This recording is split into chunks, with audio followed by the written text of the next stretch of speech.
Hello and welcome to Captain's Dry Dock, and in the dry dock today is part 2 of a series documenting my new workshop build. And just to update any new viewers, in the last episode it was all about research and planning, but in this episode we start with demolition. Well, what I actually mean is preparing a site for the new structure. Let's make it real.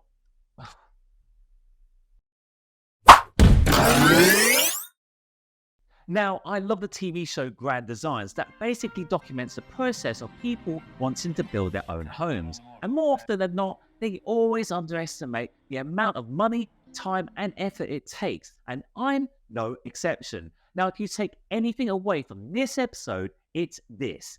Demolition and clearing a site is just as much hard work and costs a lot of money, even if you plan on doing it yourself. The site where I wanted the workshop built is at the end of my garden that backs off to a private road. And on that site is a shed containing all of my power tools and has its own power supply with sockets, internal and external lighting with its own fuse box. Next to it is a kind of elevated playhouse, all of which was built by the previous home owners during lockdown. Okay, I did consider dismantling the whole thing with the idea of selling the whole structure, especially seeing that it was only held together with nails and screws and could be taken down with a screwdriver and a hammer, just a bit like a kit. However, after spending ages trying to unscrew the playhouse, it was like it was built to withstand a nuclear explosion, or most likely kids jumping up and down on it, which is basically the same level of expectations on destruction. I soon realised it was a bespoke structure that wasn't built to be taken apart easily and took absolutely ages. So I broke out the sledgehammer. The shed, however, was the opposite in that it was really flimsy and couldn't be taken apart in large panels to be sold or given away later, as I had planned. So again, the sledgehammer soon became my best friend. Say hello to my little friend! But before any of that, I had to turn off the power from the fuse box in the house and remove all the electrical stuff, such as the sockets and the lights, really carefully, with the expectation of recycling them for use in the new workshop. Now, I am not going to lie, knocking down the shed was really therapeutic, especially as I worked in it during the freezing winter and absolutely hated it. I was surrounded by spiders, battling the damp and smacking my poor head multiple times against the low door frame, and when you don't have hair, I had so many horrendous cuts.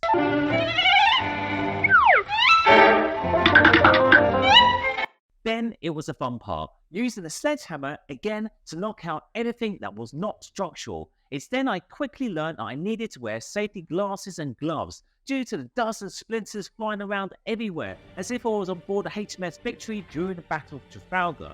Now, I was really tempted to climb on that roof and take the rest of it apart, but then I realised it would have been just like those cartoons of sawing a branch while sitting on it. Don't be more stupid than what you are, John. So I wisely opted to tie a rope around the strut and put it down from a distance. There was, however, a small two-wheel problem. My motorcycle was in the danger zone, so I moved it where I thought it would be far away enough from the danger zone and not be crushed by the shed. It turned out either I was a mathematical genius and used Pythagoras' theory for the first time, or I was just lucky, as it crashed exactly next to the bike and not on it with just a centimetre to spare. By the way, I got a grade D in GCSE maths, so there's most definitely luck. It was about now that the waste started piling up really quickly and I completely underestimated how much there would be. So I needed a skip to dispose of all of it. So I hired a skip from a company and learned that they measured in yards. So I hired an 8-yard skip, which was delivered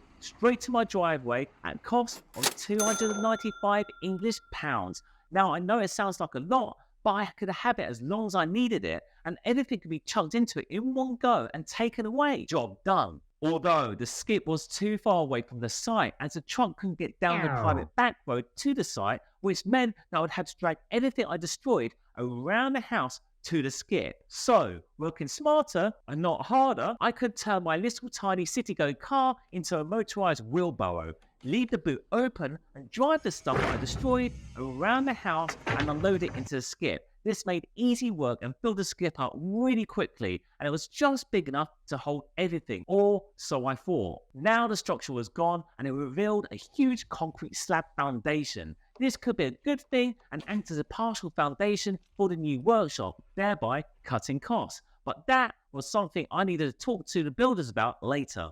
Next, the decking had to go, but I wanted to salvage as much as I could so I could repurpose it for decking around the new workshop, which meant unscrewing hundreds of deeply embedded decking screws, which took me a whole day as many of the screw heads were rounded off. But with everything removed that was either in a skip or salvaged, the builders came round to inspect my handiwork.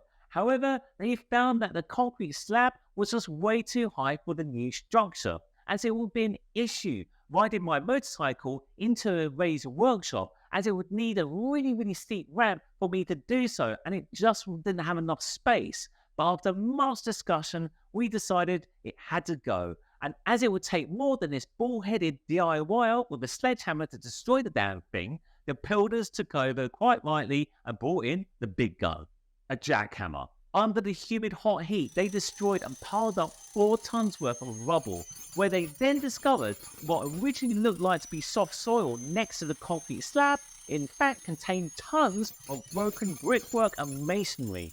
It seems that once upon a time, a garage was originally on the site that the previous owners demolished. Then they just buried the rubble under the garden, and this meant it took days of brutal back-breaking work digging the holes for the new foundations. The new foundations took the form of 18 concrete pylons. This would save a whole lot of money compared to having a huge slab of concrete just poured in, and it does the same job. Because of this, a new problem arose. I needed to get another skip for the spoil and the waste material during the build. Also, how to get rid of several tons of concrete. As I'm editing this video, I realise that it might be confusing as it looks like I'm presenting a build from what looks like to be a completed workshop. And you know what? You'd be right. In fact, the workshop is fully completed, and it's only just now that I've had time to sit at this desk and edit all the videos together. So I better get cracking. This was beyond my car and my muscles' capabilities, so begrudgingly I had to contact professional waste removers. And oh boy was I glad that I did. It took 2 men a whole morning to wheelbarrow concrete into a flatbed truck and dispose of it properly, and then come back a second time to remove the rest as it weighed so much. Cost around about £500, and I also had to fork out another £295 for a second skip. Who would have thought that getting rid of rubbish costs so much money? The final task was just to chuck bags of earth into the skip, and I did that myself because I knew I could, and also to save a lot more money. But as it rained the entire week, the bags of earth absorbed the water and it doubled the weight and became an absolute ball ache. I could barely lift them up. And thinking back at it now, I should just advertise it as a new outdoor gym workout and charge fitness freaks just to do it all for me.